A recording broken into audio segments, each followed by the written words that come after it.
Tomi, how you doing, mate? I'm doing very, very well. How are you, pal? I'm doing good. You know, this is like we just talked for the first time and I just said hello, and it's amazing. I like it. Yeah, do you know what? I'm absolutely chuffed you've asked me to come on here, mate, because you're doing some great work, and it's just great to see the support that we get from the States now, and it's testament to you guys as well. You know, you're giving the club some great coverage. We're doing the only thing that we can do, which is cheer from afar, but be loud about it. Yeah. So that's thanks to you and everybody like you who's been doing the hard work on the ground, sharing the Wrexham gospel for us to follow upon. I think one of the first things that anybody that's tuning in that may not know who Tomi is, Tomi Caws, Tomi Cheese, the man himself, in your own words, who is Tomi Caws? Right, so I'm a complete idiot that's somehow managed to find my way into a job as a journalist. So my background is working in factories in North Wales. I've worked in various places. The cheese aspect comes from, and as I like to always point out, it is not a hygiene issue. It is it's very much due to the fact that I worked in a cheese factory for several years, and that name just stuck. Like a particularly frustrating bit of cheddar or brie or something. But that name stuck, and I quite like it. I quite embrace it. So Tomi Caws is the name. I'm very lucky now to sort of follow the club as a journalist, report on the club, and these are great times, as we were just saying before we started there. I mean, it's been a tough time over the last 15 years, but no, it's great now, and we're all really enjoying it. Well, and thank you for doing the correct pronunciation, which was one of the lessons that we need to learn over here, stateside or international, is so the CAWS is it's Welsh Caws. for cheese, and it's Caws. Caws. Yeah, exactly. So, don't worry about it, Rand, because English people can't get it right either. It's only Welsh people who can sort of pronounce it. So I mean it's Caws. That's the pronunciation. Well, it makes sense because cheese comes from cows. So, yeah. Oh, I like I've never even thought about that. That's fantastic. It's with a New Jersey accent. It's a cows for you guys. I mean, Christ, was that a New Jersey accent? I don't know what that was, mate.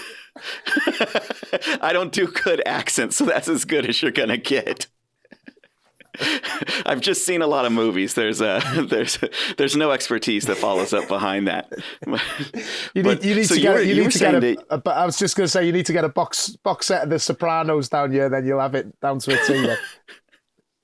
Well, bring on the hate. I've never seen The Sopranos, so wow. I'm one of those people. I need to watch it. I've heard that it's outstanding. I haven't seen that.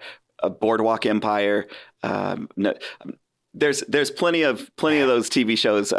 Those were for us paid prescription, HBO. Yeah. So those aren't on my lexicon of knowledge, but the movies that they play over and over and over again on a station over here called TBS or TNT. I've seen Transformers, a million times. So if you want some quotes of that, that's always free. We're gonna rename this the Teach Me How to Gangster podcast or something like that. Yeah. With the OG.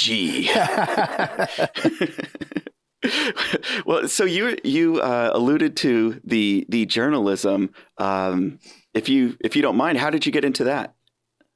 So I was very, very lucky. I don't know if you listen to Fearless in Devotion podcast, but Andy Gilpin, one of the main guys there, he was very, very helpful. He's a guy I've known for a number of years, and he's a very successful journalist. He's working for the Daily Star now in London, and he gave me a real leg up, so to speak. He was very, very helpful, and he just basically put me in the right direction. He said there's a job coming up with North Wales Live.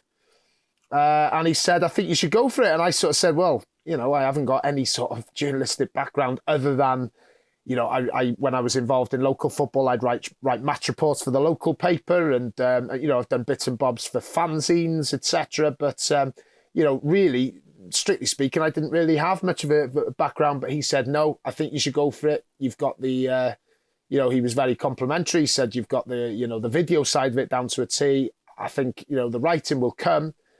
And yeah, here I am. I got the job. He was very, very helpful. And, there's a guy called Dion Jones involved in North Wales Live. He was the editor, and he was willing to take a punt on me. And here we are. Yeah, just managed to learn on the job. And as I said before, just living the dream, really. And now you're the correspondence correspondent. You are the... I don't know if that's true or not, but I'll take it. I'll wear that with a badge of honor, yeah. Well, and how did you get into following Wrexham? I mean, obvious connections aside, what was your journey? How did that start? So I'm not actually from Wrexham. I'm from a little town called Denbigh, it's only 25 miles away. It's not far, but traditionally, whilst there are quite a lot of Wrexham fans in this area, and there has been over the years, it is an area where it's equally as close to Anfield or Goodison Park in Liverpool or Everton's ground as it is to the racecourse. So you get a lot of Liverpool fans, you get a lot of Everton fans, a lot of Man United. But my grandfather, or my tide, as we say in Welsh, he took me to a Wrexham ground. I'd been to these grounds. I'd been to Anfield. I'd been to Old Trafford. I'd been to Goodison Park, and I enjoyed it. I've always been a football fan since I was a tiny kid. But it was my tide, my grandfather, who took me to my first game at the racecourse, and I just fell in love. I walked up the steps. I think I was probably about 9 years old, something like that, and I just saw all the Welsh flags, and I just said, "This is it. This is my club." And from that moment on, I just fell in love the moment I walked into the racecourse ground. And I can sort of, as someone who's not from the Wrexham area, I'm from just down the road. This is why I can completely understand how you guys in the States can fall in love with a club, because it really is. It just is. I'm biased, but it's the best club on planet Earth as far as I'm concerned. Yeah. There's not a debate about that. It's just fact. Yeah. And it's not a you heard it here first. It's you heard it again here first. It is the best club in the world, universe, actually. Yeah. Why stop there? There's a couple of galaxies that need to respect and put some respect on that name. Wrexham is the name. I'm hearing that season 3 is going to be broadcast in the Andromeda galaxy. So yeah, maybe we'll get a few fans from there as well. Yeah. There's a couple of non-humanoid fans that will be visiting. Yeah. Love it. So you started at 9 years old, kind of getting into Wrexham. It immediately clicked, or was there a game or an instance where it was, hey, it's set and sealed, it's done from this point on? It was literally that. It was the first game, and I can't remember the exact year. I can't be absolutely exact, but I was roughly 9 or 10, as I said before. And it was Bournemouth. It was definitely Bournemouth that we played. And I'm almost certain, unless I'm getting mixed up, Kevin Russell, who's an absolute Wrexham legend, scored the winner, and it was 1-0. It wasn't a particularly impressive crowd. In fact, I mean, you look at Bournemouth now in the Premier League, and they're just a different club to what they were then. I mean, I think there was, in those days, the tech end, as we know it now, was for away fans, because we had the Cop, which was all standing open. So the tech end was for away fans. And you've seen how big that stand is. It's a massive stand. Now, sometimes you'd literally have like 50 away fans in a massive 3,000 sort of seated stand. And that's exactly what happened that game against Bournemouth. And I just remember the atmosphere. I think there was probably only 3,500 people in the ground. But the atmosphere, it didn't matter. The atmosphere was absolutely electric. It was amazing. Just that. And I get goosebumps just thinking back of it. Just being that child. It's almost like a cliche now. You hear everyone sort of say when they first go as a child, they get that bug, they feel an affinity straight away. But it literally was that. And it was the Welsh aspect as well, though, because you've got to remember, whilst a lot of people in North Wales will cross the border to follow the big clubs, Man United, even Man City these days as well, Liverpool, etc. Wrexham's a Welsh club. It's our club. It's that sense of pride in supporting a Welsh club, and that meant the world to me. And as I say, it just it literally was immediate. It was as soon as I took my seat that first visit. It's all over. I was like, right, I'm pledging my life to this club now, and that's what's happened, and it's been tough. It's been really tough, but I tell you what, I wouldn't change those tough days for the world, because it just makes what's going on now just that so much more sweeter, Is that something that, I don't know if it's a concern or something that you think about, as there are young kids that are coming up right now that you said before we started recording, you were talking about might be in your town watching Liverpool or, some other big Premier League or team. But is there more people that are following Wrexham now? And as a follow-up to that, if there is, do you worry or wonder about their connection to the team, how strong it will be because they're joining during winning and positive times, and they haven't seen the hard times yet? I think that's a really, really good question, because, of course, that there will be an aspect of that. There will be some Wrexham fans who are new to it, who haven't seen any tough times. But I do have to say, just to answer your first question, in Denbigh, where I'm from, I mean, you might see the odd Wrexham shirt every now and then up until about 3 years ago. And, there's always been a good crew of us who have gone together to games, and, there's quite a few fans. But now it's just exploded to the point where, you're looking, whereas in the past you'd have football pitches with kids wearing Liverpool Everton. You still get that, don't get me wrong. But now there will be 6 or 7 little Paul Mullins running around with Mullin 10 on the back, and that's amazing to see. But also in Wrexham as well, the town of Wrexham, that's a town where I've got to be honest, even though Wrexham have always been well supported, if you look at it, per head of population, I go down that route, I don't want to bore you with that, but Wrexham's a smallish town, but it's always done well for fans. But there was always a lot of people in Wrexham itself who would say, why do you bother supporting Wrexham? What a waste of time. I support Liverpool or whatever. And I personally never got that. I never understood why anyone wouldn't support their hometown team, really. But yeah, I'm going off on a tangent here. But yeah, just to go back to your point, I think it is important to let people know that, there will be tough times. Again, absolutely no doubt about that. Let's hope that the tough times are, finishing bottom half in the Championship or something like that. I'd take those tough times any day of the week, after what we've been through. But yeah, we'll hit a wall at some time, and that's going to be a real test of, the fan base. But I truly believe that people have bought in. People haven't just bought into Wrexham for success. I feel that people have bought into what Wrexham is all about, and that is a working class area which has been, without getting too political, it's suffered greatly, and the people and the fans are what make this club special, and I think that's what attracts people rather than just success. Oh yeah, and not to put you on the spot or make you say anything controversial, but if you want to just talk about the politics for the next hour of the no, just kidding. leave that. As long as you don't ask me anything about Margaret Thatcher, we'll be all right, mate. And then you're not the only one that has had nice things to say about Thatcher, so don't you worry about that. Well, you alluded to that there were people who just weren't bothering with watching the club before, and not that you have to call out any names or put anybody on the spot, but is there anybody that you was in your personal life or that you'd run in before that is now supporting the team, where you kind of get that kind of, yeah, I remember. Absolutely. There's a fair few. There's a fair few. Let me tell you, there's a fair few who would take the mick out of me.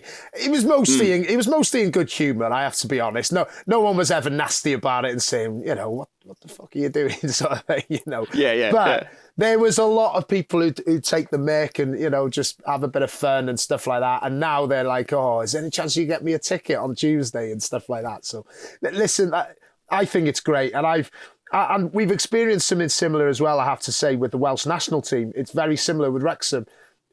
Prior to Gareth Bale and Aaron Ramsey sort of, coming into the Welsh national team, they were Welsh people who said, I can't be bothered watching Wales. And then all of a sudden we qualify for a few tournaments, and then, Wales are getting 40,000 every game. But it's the same with Wrexham. And, it does make you chuckle. You do have a chuckle. And, I have a bit of fun back and I say, hang on a minute, you used to take the mick out of me and now you're desperate to come to a game, so it's all good fun though. And as I say, there's this term bandwagon that we use, jumping on the bandwagon. And I say, everyone get on board the bandwagon. Come on, because if we are to fulfill our potential and get to, let's dream and say the Premier League eventually, let's dream about it.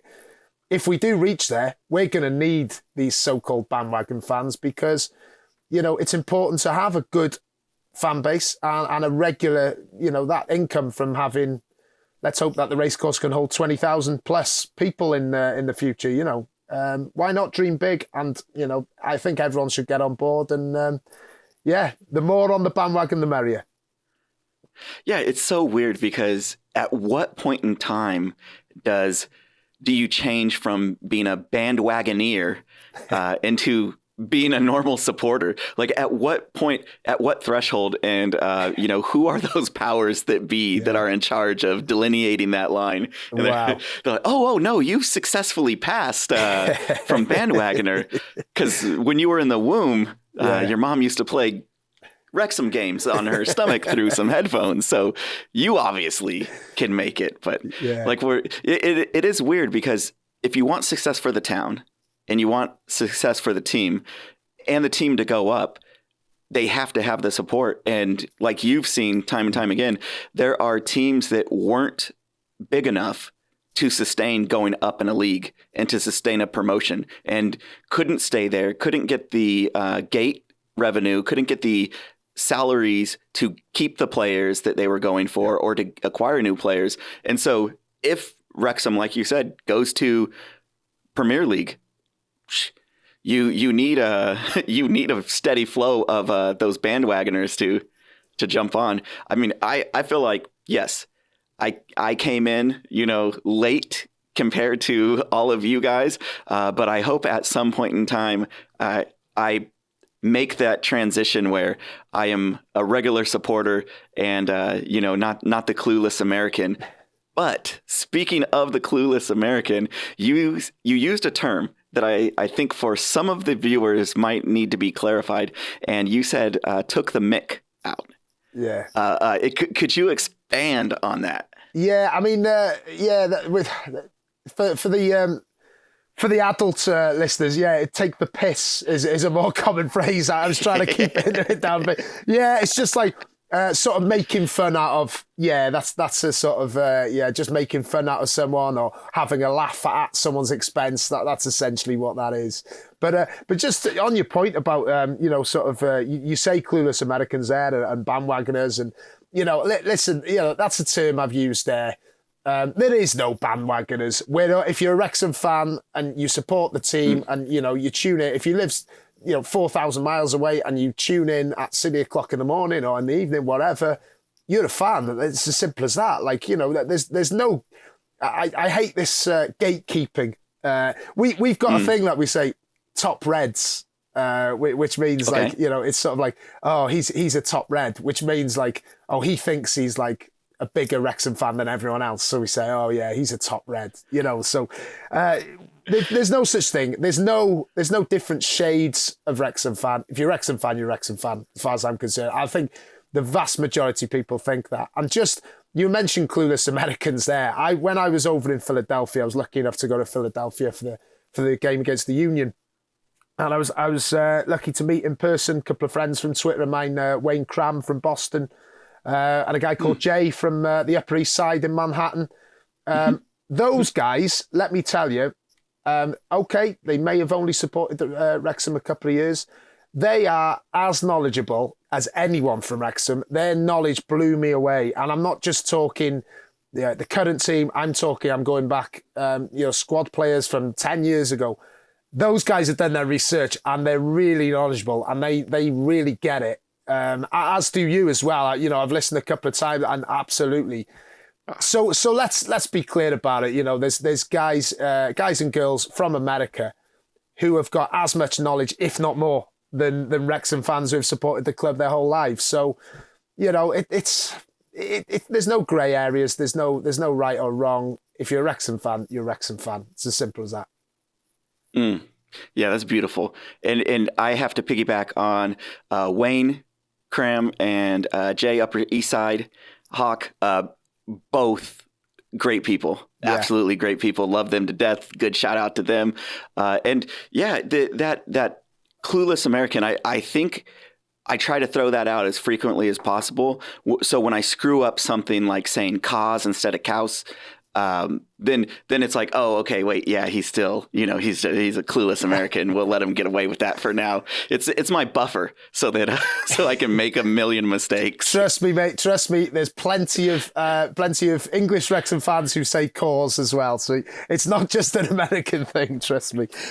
Yeah, but don't lump me in with that. Come on. Yeah, sorry, that was out of order. Yeah, sorry. Yeah, and when you came over to the U.S. and experienced in person, what was that like?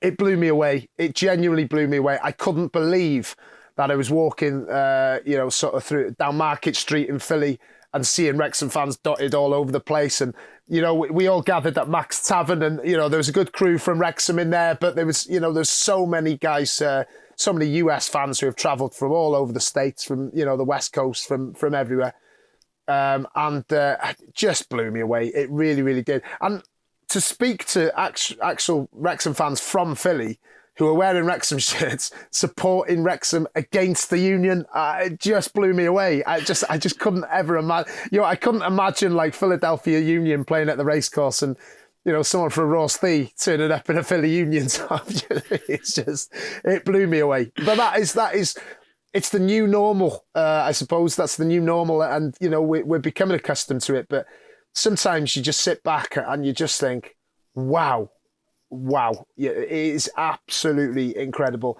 But it's a good incredible. It's fantastic. It's what I've always dreamed of. I've always dreamed of Wrexham being, a hugely supported club. I've always said Wrexham are well supported. We always have been. But that's relatively speaking. We're on a different level now. It's like it's a global level now. And that is just, it really is amazing. It feels amazing saying it to you now. It really does. Like you said, there are people that tune in every single game from all over that are waking up at 2:30 in the morning, 3:00, 4 if they're in Australia or New Zealand. You have people who are dedicated, who have never stepped foot into Wales or into Wrexham, who are completely hooked, addicted to the drug. When you were coming up and learning all the new Wrexham stuff and exposed to it the first time, how did you learn all the chants and the songs? And did you have a hyperdrive learning experience of like, I got to learn all these songs so I fit in and I'm a part of it? Or how did that experience go for you? I'll tell you something, and I can sort of put a lot of it down. I did a lot of growing up when I started to go on my own without my tide, without my grandfather. I went on the Cop, which was a standing terrace in those days, and that was such an experience. And I realised I was just a little blue-eyed boy from the countryside down in Denbigh, and I was standing on the Cop for these games and hearing words that I'd never heard before, swear words and stuff. And I did a lot of growing up very, very quickly. Let me tell you, I was 14, 15. And that was literally it. And the Chants, and that was the thing. There was a guy, I don't know if you've heard of him. He's sadly no longer with us, but Wrexham fans, his name was Jacko. Ian Roberts, his name was, but everyone known him as Jacko. That guy was just the ultimate Wrexham fan. He was such a character. He used to, every week he'd turn up absolutely hammered, and he had a good voice on him as well. So he'd start the chants. And he'd just come up with the most imaginative sort of chants, and everyone would join along because it was like, it's Jacko. So, you just, even if you thought, oh, that's not one of your best ones, Jacko, you'd still sing along because you were like in awe of him. You were like, he is just the songwriter for the football club. But yeah, that was something. And, you sort of every week you'd learn a new chant, and, you'd be in school on the Monday morning and singing Wrexham songs on the playground and all that sort of stuff. And yeah, just incredible times. And that's one thing I am gutted that you guys, from the States, were not able to witness, and that's the COP, because that was just a special place. The characters there, I mean, you'd just see weird and wonderful people like at the back of that COP, and just chatting to people. But if you were a Wrexham fan, you were immediately welcomed, and you were one of them. And they were great times. Probably my favourite times actually following Wrexham at the back of the COP. And it's a shame now because the old-fashioned terracing is a thing of the past. All seater grounds. But I believe the new COP's going to be safe standing, which would be fantastic. And that'll be an experience. Really? Well, hopefully, yeah. I mean, that was what the fans voted for. So it remains to be seen. But I mean, that would be something special because you can't beat standing up at a football match, in my opinion. Yeah, you kind of have to go to the Bundesliga now to experience some of that if you're gonna go mix in. For anybody that is watching isn't familiar with the COP or COP in general, what is the atmosphere like? What makes it unique to where it's hard to replicate that with seated areas? Well, I mean, the first thing to say is it literally is just stand wherever you want in that stand. And with obviously seating, you'll have most Wrexham away games and obviously behind the goal in the tech end now, even though it's all seated, most people will stand up anyway. But the difference between that and what the COP was is that, the COP would have like a safety certificate for X amount of people. Let's say it was like 5,000. But I mean, I remember some games where I'm like, there must be about 8,000 people on this terrace. It's like, it's probably not safe, but but you'd literally be just like stood shoulder to shoulder with people and crammed in. But when a goal went in, when Wrexham scored, the whole sort of like COP, everyone moved forward, like surged forward, and everyone just be like hugging each other, dancing. It was just the most fun that you could ever have, outside of a bedroom, probably, to be honest. It was absolutely, and those days were fantastic. And, that's the difference really between standing and seating. And, sadly, that sort of old-fashioned terracing where everyone's crammed in like that is a thing of the past. But, I mean, in some ways, you sort of Hillsborough and the disaster that happened there, it's something that had to happen. So, whilst they were great days, we had to sort of progress. But the next best thing would be a safe standing where, fans can stand up, and it just improves the atmosphere tenfold for me. In the safe standing, is that the type of stands where they have those like clip-in seats where they, like kind of just fold up and you can sit around, but they got the rail in the front. So the whole crowd can't crush the front people. Yeah, it's called rail seating. So yeah, essentially it's like a clip-in seat, but everyone's got their own space. So, for example, like however many tickets will be sold, they'll only sell so much. Whereas, back in the COP, you'd sort of pay your money and go in, and no one's really counting how many people are going in. So there could be there's so many more people than there should be. That's not going to happen with the safe standing and. Yeah, but it will be incredible if we can get that again. Some of the chants, if it was Jacko or other people that said them. Are there chants that you remember that aren't here now that you miss and wish you could bring back, or that need to come back, or just were great in their own aspect and people need to know them? Yeah, I mean, there was quite a few that probably, I would say 95% you wouldn't really want to be saying them. There's some dodgy language going on in some of them, but there's a few. There's one that Jacko used to do, and it's quite a generic sort of chant, but he put his own spin on it, and that was he'd sort of go, "Everywhere we go," and if the crowd just went sort of like quiet for a few seconds, out of nowhere, Jacko would just go, "Everywhere we go," and then everyone would just sing after him, "Everywhere we go," like that, and it was just like literally the whole stand would just copy Jacko, and like on and on and on. That was amazing. I used to love that one. And another one was. Again, Jacko, he was the man. He used to kick everything off. People used to look to him. If it was a bit quiet, they'd look at Jacko. "Oh, what's going on with Jacko? Has he lost his voice or something?" But, he another one he used to sing. There was a Wrexham song to the tune of the Pogues' "Dirty Old Town." I don't know if you're aware of that song. Okay.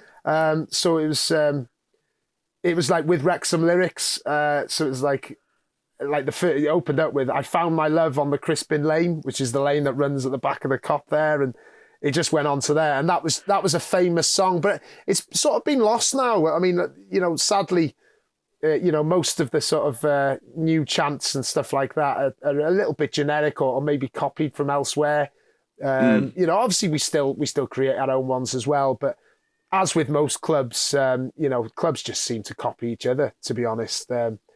Even like Liverpool fans and stuff, most of their chants are copied from other clubs, and it's a shame that we don't really have a chant master in the mould of the great Jacko. But it's I've got to say though, the atmosphere though at the racecourse these days is superb, and I mean, it's just a shame that when the good old days of the Cop and some of the old atmospheres there, it's a shame that we weren't as successful then.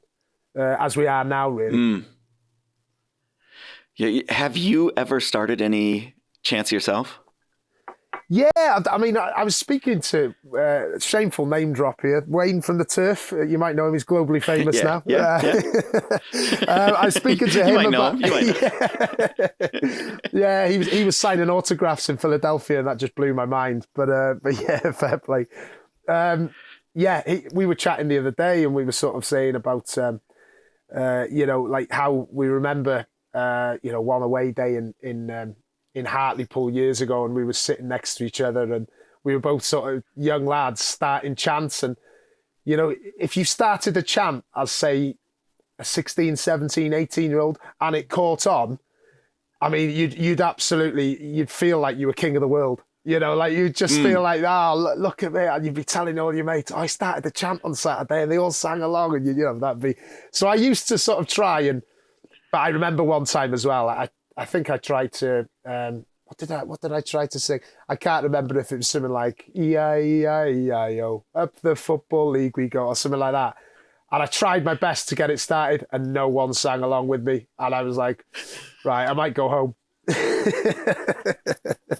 You took the L that day. I took a massive L that day. Massive.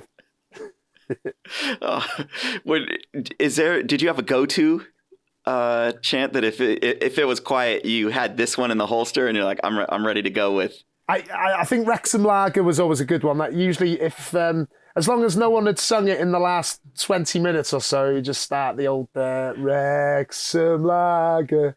Wrexham Lager, everyone would sing along to that. So, that was one of my go-to ones, definitely. After you experimented with some of those other, non-hits that nobody jumped into, you just got to play the hits. You got to play the hits. Yeah, exactly. It's like a sort of. It's like Bruce Springsteen coming on stage and saying here's my new single. No, we want Born to Run. Do you know what I mean? We want Born to Run. Right. But now the figure that you are and the prominence that you have, you could probably go into the stands, start a brand new chant, and it probably take off. I don't know about that. A few friends of mine, I'm not sure about that. I'm blushing here giving me that, that setup as well. Thank you. No, there was a chant I tried to start last year, me and a few, and we actually started singing it in the bars around Wrexham, and it was a Jordan Davis chant. Okay. And yeah, we sort of tried to get it going, and we got it going on Saturday on the way back from Notts County on the train, but. Unfortunately, I've only recently started going, in the away end at games. Again, I'm usually in the press box, so it's a bit frowned upon if I start chants in the press box. But I've been in the away ends, and after a few beers, I do get a bit confident. But I can feel another massive L coming up soon. Though I'm sure I'll try something at Mansfield on Saturday tomorrow, and it'll go down like a lead balloon. Okay, well, what is that Jordan Davis chant? So us international fans, when we come there, we see Tomi Cheese in the stands, and we see you start it, and we're like, hey, I know this one. I got you. Well, listen, I've already done far more singing than I expected to do already, so I can't believe you're asking me to do some more. It's a bit long-winded. It goes again. It's like I was saying around with Jacko. It goes to the tune of "Dirty Old Town" by the Pogues. That's just a great tune to sing along to. But it starts by saying, "I'm not going to sing it. I'm just going to say it." So it says, "Jordan said, I want to rejoin the Reds." It's easier to sing, but I'm not going to sing it for you because it's hard. and then the next bit goes. His hair is fine. He scores belters all the time. That's why we're singing this for Jordan Davis. And then everyone goes at the end. Anyway, that's the best you're going to get from me on that one. Hey, I could hear it in my head. You, as much as you tried not to sing it, you couldn't help but kind of get the rhythm. Yeah. Do you know what I've just realised as well? I'm absolutely lying to you. It's not Dirty Old Time by the Pogues. That's Enola Gay by OMD. So yeah, I've got that wrong there. Yeah, I'm getting my chants mixed up here. Well, it's the spirit of it, right? You all you have to do is get the da-da-da. Okay, yes, I know exactly what that is.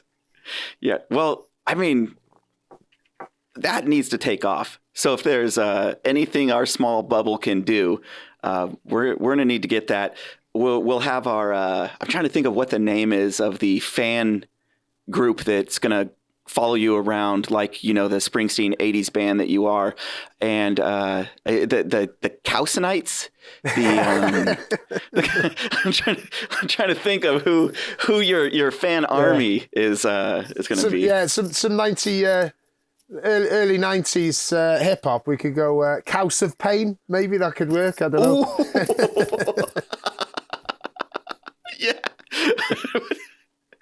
All right. So now a chant from House of Pain. What was it? Jump around. Jump around was their main hit, wasn't it? Yeah. Get down. Yeah. There you go. Yeah. So So House of Pain. Jump. I don't know. I don't have any good play on words for that, but that's something for the people at home to go ahead and construct your own House of Pain playlist of Tomi Caws' hits. And when you see him in person, serenade him with those beautiful play on words. It's the only thing. You sang 6 times now. So when we see you in person, are just going to have to return the favor. I tell you what, you'd make me the happiest man in world football if you did that. So yeah, thank you. Well, from all the star power that I have. So basically what you're going to guarantee is the next time I'm over, I will be the one person that tries to ruin a House of Pain song with inserting your name into the lyrics.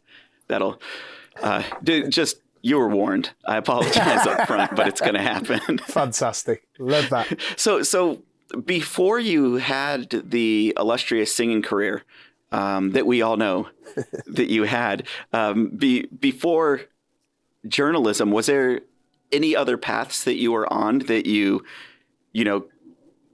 let go of or transitioned from into the field that you're in now? Well, you mentioned one. Yeah. Yeah, yeah, absolutely. Excuse me. No, I had a few years playing local football, and I when I turned sort of, I think 33, 34, I started managing the team, and that was a path. To be honest, that was a path that I was really, really keen on going down. I'd never have made a career out of it. It's so hard to sort of get into the professional game, but I loved that. I loved being involved in local football. I was able to sort of do that on a Saturday, which was unfortunate that I had to miss Saturday Wrexham games, but I'd always make sure I was at every single midweek game with Wrexham. But I loved being involved in local football, and I do miss that. I've got to be honest. And we did well with my local team, Chants. I don't expect anyone in the US to have ever heard of Chants, but maybe now, yeah, go and support them as well. We'll get a documentary out. But no, it's I absolutely loved being involved there in local football, and I'm just a football fan in general. So even when I was working in factories, I was always I'd tick over Monday to Friday doing my job, pick up my wages, and everything was geared towards the Saturday football, and that is it. I'd be sitting on the end of a machine in a factory, putting it through, and whether it was in a bread factory, cheese factory, whatever it was, I was just thinking, all I was thinking about was Saturday, going for a few beers, watching the football. And now I'm very, very lucky. I've got a job where I can sort of it's quite sport related, heavily sport related, journalism wise, Monday to Friday, and I love that. And, I can follow Wrexham as part of my job as well. So I'm very, very lucky. I'd like a few more pounds in the bank, if I'm being honest, but, you can't have everything. But yeah, generally, I'm very happy with how things have panned out. And, I do appreciate how lucky I've been. When you were playing, what position did you play? I used to sit on the bench. I used to look after the bench. No, I used to play sort of fullback or on the wing. Bit of a Ryan Barnett sort of style player I was, but without the pace or skill. So we used to have a river, on the side of the pitch in Llansannan where we used to play, and quite often, if I'd started the game, I'd probably be subbed off after 60 minutes, or if I was on the bench, I'd be on the side. And we used to have these big waders, and we had to jump in the river to get the balls if they'd gone in and stuff like that. And those were great. Oh, there we are. Just had thank you very much, ma'am. There you go. So I've had some donuts delivered from my mum. Thank you very much for that. But anybody that's listening to this and not watching, what you just missed is Tomi, mid-sentence, a hand of God appears from over his shoulder, from behind the Wizard of Oz's a curtain, and hands him donuts. That just happened. Yeah. Just call me Homer Simpson. I'm a massive donuts fan. So yeah. As you're talking about your lack of skill days of wading through rivers to get waterlogged balls back onto the pitch, you were treated like a king and royalty with the delivery of food straight to you. What a beautiful juxtaposition of things. It's how far we have come. Yeah, absolutely. Yeah, I mean, yeah, I sometimes I do feel I'm living the dream, having donuts handed to me. That's always been the dream. Even as a young child, I'm like, one day I aspire to be so successful that I can have a hand just appear from behind me with donuts in it. So yeah, I've achieved my goal. You're speaking to all of us in the world. We all have had that dream. Some of us have had to give it up, but you're fighting the good fight and making it happen. Yeah. Yeah. Thank you for that. So you're back, in your playing days, switch to managing. And can you help, but when you're watching now after doing managing for so long or X amount of years, can you help but not be critical in that same type of way of, I would have done this, I would have had this player here, and... Yeah, absolutely. I think, every single game at the racecourse or away or whatever, there's 10,000 managers sitting there watching. So I'm not alone in that. But once you have been a manager, I suppose it's delusions of grandeur in a way, because these guys are so much higher a level than anything we've ever experienced as managers in local football. But on the flip side, you can't help but, I think it's the ego maybe talking, but you can't help but look and go, oh, I wouldn't have done that, I'd have done this. But I think everyone's the same like that. But you have to be realistic as well. Our tactics often, at local football level, you'd be sort of, I'd do my preparation in the morning, I'd have my tactics ready, I'd have everything planned. And then, you'd have someone, someone ringing you up half an hour before kickoff. Oh, sorry, I'm not going to make it. My car's broke down. So, your tactics have gone out of the window. That doesn't really happen for Wrexham, thankfully. So, in many ways, we had to fight more fires than Phil Parkinson and co. But no, you've got to be realistic. And, these guys, they spend all week. I know, because I've got some friends who are... sort of managers at a decent level, a semi-professional level. Now, those guys work their normal jobs, Monday to Friday, 9 to 5, and then they'll go home and they'll spend each evening, I don't know how they still have working relationships, by the way, they have to spend each evening studying video footage. Now, for example, with Wrexham, Phil Parkinson will spend hours each day looking at footage of Wrexham and the opposition and et cetera, et cetera. You've got to be realistic. These guys are absolutely incredible. I can only imagine what it'd be like, what someone like Pep Guardiola would be like at Manchester City. The amount of work that goes in, and they leave nothing to chance. They look at every single aspect of the game. They'll even be looking at they'll be looking at the weather forecast and maybe adjust their tactics accordingly to that. They leave nothing to chance. So yeah. To answer your question, long-winded, I know, but. Yeah, it was great being a manager. Loved every second of it. But, I do watch the games now and I think I'd have done that. But then I stop myself and go, whoa, Tom, don't get above your station. These guys are on a different planet to what I ever was. Yeah, I am going to echo your sentiments there. And yeah, I would put you up, knowing as much as I know about your managing style, definitely Pep, definitely Phil, Parky, you definitely in that same sphere. I mean, 100%. This is, how have you done, speaking of big names, you've met and come face to face and talked to a lot of huge names within football. Do you get like starstruck or anything anymore, or has it worn off by now because you've just met and talked to so many people? I'll be honest.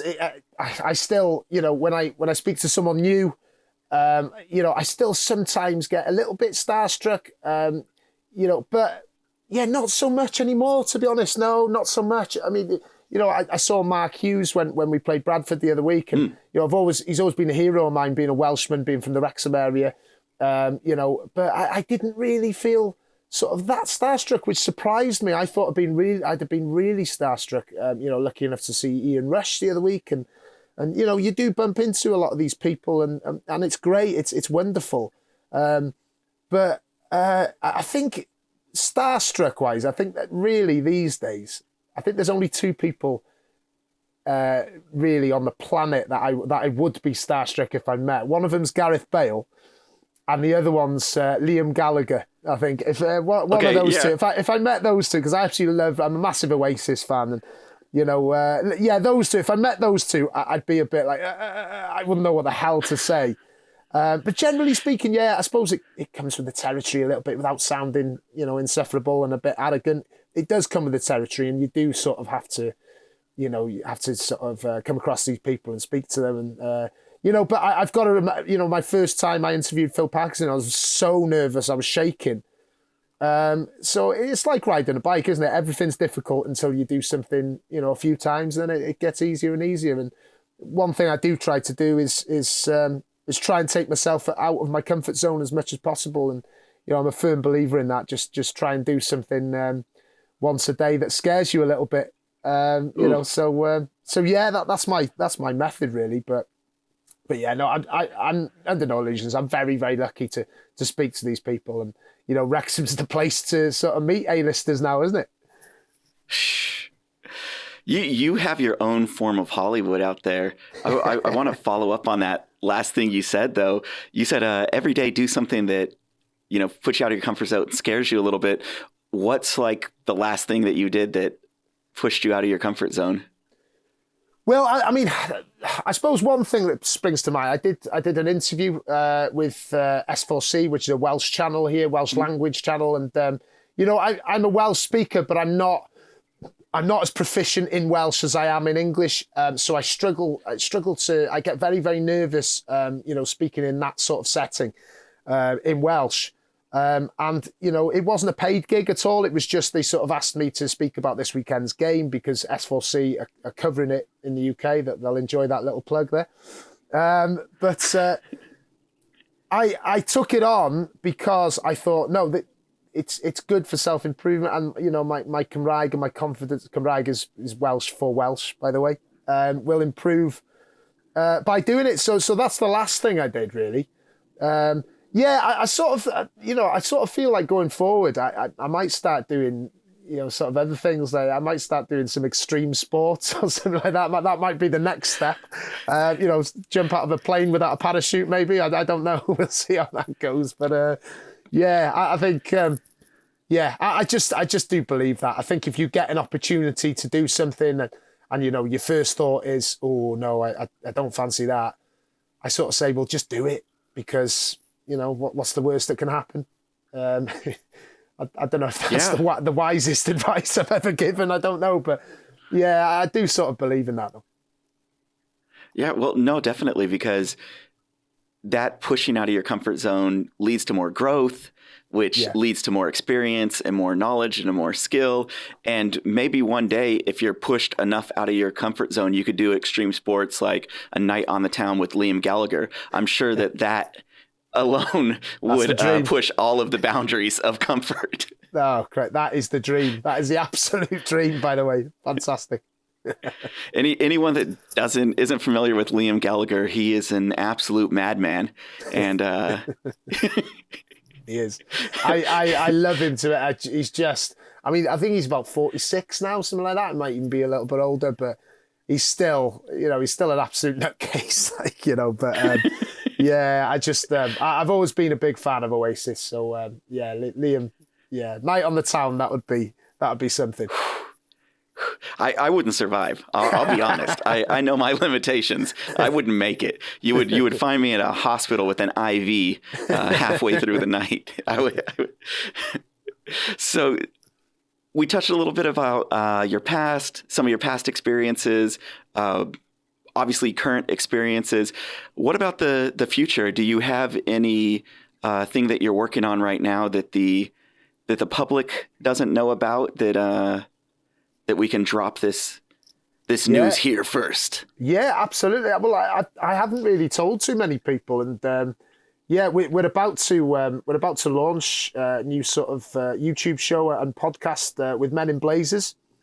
So that's something that's coming up soon, and that's going to be that's going to be incredible. These guys are serious. I mean, I must admit to not knowing too much about Men in Blazers. They're much bigger in the States than they are in the UK, but these guys are huge, and they've had massive guests in the past, and Rog and the boys there asked me to sort of do a bit of work with them, and I've been filming at a lot of Wrexham games. It's given me the opportunity to go back in the away end rather than the press box as well, which is great. I absolutely love that. So yeah, that's really exciting. So keep your eyes peeled for that. That's going to be launching pretty soon, and we're going to be doing a regular podcast / YouTube / This Week in Wrexham style show. So yeah, really exciting. I can't wait to get going on that, and I'm just so thankful I've been asked to help out with it. Oh, do we have a launch date, or it's still TBD? Not quite, but it's TBD, but it's coming very, very soon. So yeah, I would say within the next month we're going to be launching. We're going to be going live. Yes. Oh, that's exciting. And this is going to be part of the Men in Blazers network, part of that sphere. Okay, yeah. So it'll be released under their YouTube channel, or will it be a separate? Absolutely. Under theirs? No, I mean, as far as I'm aware, it's going to be under their umbrella, and yeah, it's just going to be, fantastic. And hopefully, what we're trying to do really is just give fans all over the world really a taste of, perhaps some of the things maybe you don't really see in the documentary. The documentary is fantastic, by the way. I'm please don't think I'm being critical of it. It's absolutely outstanding. But what we're doing is slightly different, and hopefully we'll give you a little bit of, like I say, some of the stuff that you perhaps don't see. That isn't some of the stuff that isn't family friendly, maybe. So it's going to be it's going to be interesting anyway.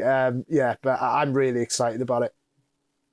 Yeah, and that is so needed, because I can speak to my own personal journey, but other people like me, when we came on, obviously there was the documentary that you could go and see, but then when I started following the club, there wasn't broadcast games. So I could just listen to the audio and imagine what the plays looked like.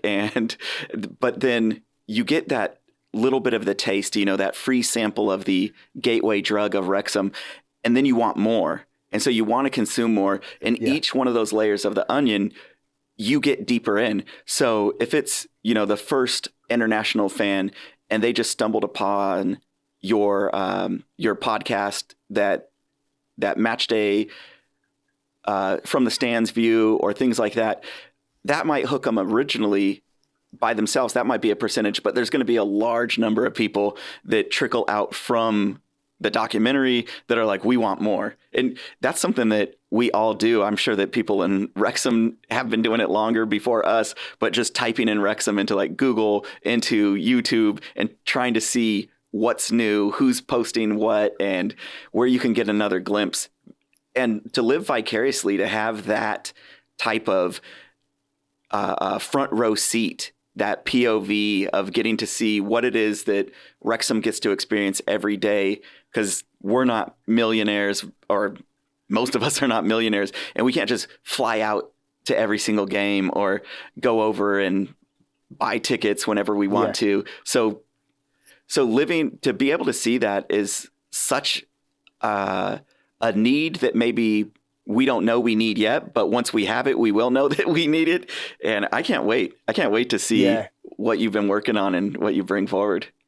I've got to say as well, we're working at a production company who are working on behalf of Men in Blazers, and these guys are just superb. They leave no stone unturned. It really is. I mean, we really are just digging that little bit deeper into what a match day experience is like. It's heavily match day experience, content is what we're doing. But it's, and some of the characters as well. We sort of bringing you some of the characters that you might not sort of see, and just there's some absolute lunatics, I've got to tell you, in a good way.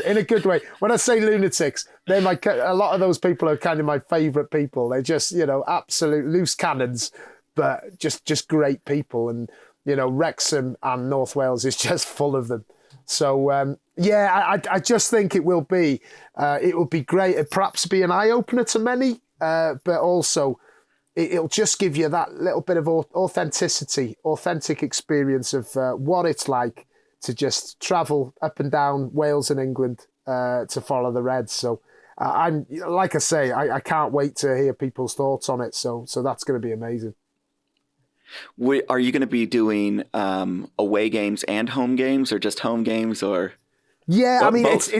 Both. Yeah, but obviously with home games, it's more. I've more got my journalistic hat on, so I'll be doing sort of, I'll be in the press box and things like that. But we're still going to be doing very, very similar sort of stuff. The away days, I'll be in amongst it, in the thick of it with the away fans in the away end. So that's going to be amazing, and Yeah, I just hope people enjoy it, because that's the top and bottom of it. We're not doing it for any other reason than just trying to give a proper, authentic match day experience of Wrexham. Not that there could be a replacement to Jacko, but is there any contenders right now that maybe someday could carry that torch on? Well, I tell you what, everyone in that tech end will be putting their hand up and saying, "I want to be the new Jacko." Also, I'm Spartacus, but it's yeah. but I don't know. I'm not too sure. There's some really good lads that who get the atmosphere going, and I'm going to give a shout out. There's a really good guy. He's a bit of an older boy. He's in his early 50s, I think. Andy Truss, Trussy, as everyone knows him. Great guy. Okay. And he was the first one. I remember 2 years ago, is Eastleigh away, one of Phil Parkinson's first games. And Trussy was the first one, to my knowledge, to get the Declan Swans, It's Always Sunny in Wrexham, going on the terraces. So he actually got him going on his own. He started the Chants. And ever since then, I mean, it's a terrace anthem now. Every game you hear it. It's Always Sunny in Wrexham. So, but he was the first one to do it. And he's great. He's always good for a sing-song. So, got to give him a shout out there for that. Oh, yeah. And now, I'm not familiar with that name at the moment, but now I'm going to keep my ears open to see if I can see or hear who Trussy is. And he's in the tech end, right? So yeah, I believe going... so. He's either in the tech end or he's in PG7 in the Mould Road stand. But he's always good for a good chant, and whether it be in the turf after the game or before the game or in the stand, fair play. He hasn't got the best voice, so I wouldn't want to hear him on karaoke, but he's good. He's great for getting the chants going. You're not there to win an award. No, absolutely, absolutely. Yeah, and the people that are, you can calm down a little bit with that performance that you're doing. Absolutely. Just strike the crowd up. Let's go. Yeah, I won't pretend to be able to sing, so I appreciate those monotone people that come up and they sing the same note for every song. I appreciate that. Yeah. I appreciate that's my wheelhouse. I can jump in and not feel like a stranger. It's good stuff. Well, I feel like we've got such a good glimpse into who you are on a surface level of sorts. I want to ask you just like one last question before we get out of here and wrap everything up. And that is, do you have a favorite Wrexham player? Ooh, current or past? Wow. Yeah, I do actually. Current or past, that's difficult. I mean, amongst the current squad, I just have to say Luke Young. The way that guy, he reinvents himself. He's been with the club for I think 6 years. It's either 5 or 6 years. Now, when he first came, we had a really poor team, and he really stood out as being one of the best players, and he's managed to keep going and consistently. Okay, he hasn't played as many games this year, but every time he pulls on the red shirt, he's one of our best players, and I thoroughly believe that. I can understand why Parkinson sort of, he's brought in some absolute brilliant midfielders. So it's understandable that Luke doesn't get as many games now. But the way he conducts himself as a professional, the way he trains so hard, you never hear him complain. He leads by example. I love him. Absolutely love him. Luke Young, I'd probably say from the current bunch. I think of all time, that's a difficult one. It really is. I'm a big fan of Andy Morell. He was so good in his first and second spell, and I've been lucky enough to get to know Andy quite well in the last couple of years, and he's just the nicest bloke you'll ever meet as well. Andy Morell's up there. Carlos Edwards. I mean, oh my God. Yeah. I mean, you guys, if some of your listeners aren't aware of Carlos Edwards, he was just. I'm not even joking now. He was that good. He would sort of pick up the ball near the Wrexham penalty area, in his own penalty area, and he'd take on the entire 11 of the opposition. I'm barely exaggerating here, by the way. He'd take on everyone and just bury it in the bottom corner. He was just incredible. Sometimes he'd take the whole team on. He'd be through on goal, but go, that was too easy. I'm going to go back and take him on again. So he was unbelievable. I would probably say he's the best player I've ever seen in a Wrexham shirt.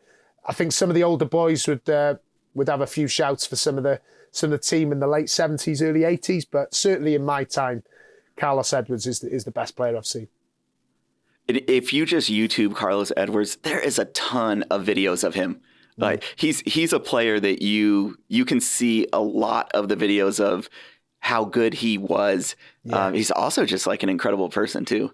Just lovely guy, nice. Carlos, lovely guy. And you know the best thing about him, I think it was the year just before he left. He left to go to Luton Town, who were doing really well at the time as well. They were a couple of leagues higher,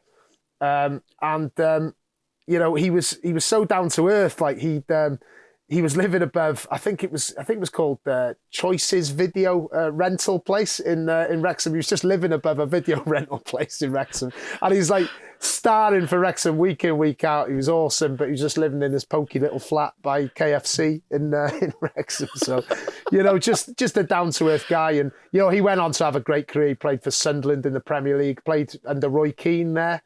I played for Ipswich Town, so he went on to play for some massive clubs, but. You know, he was on Fearless in Devotion not long ago, and he's still got a lot of love for the club.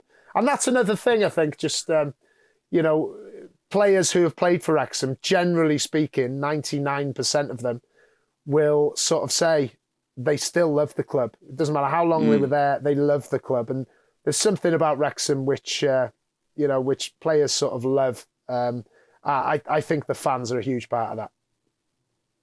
With you not being, you know, from the town center, but, you know, enjoying the club from a little bit of distance. Do you know what it is that is the magic or the appeal that hooks us all? Have you cracked that code of what it is quite yet?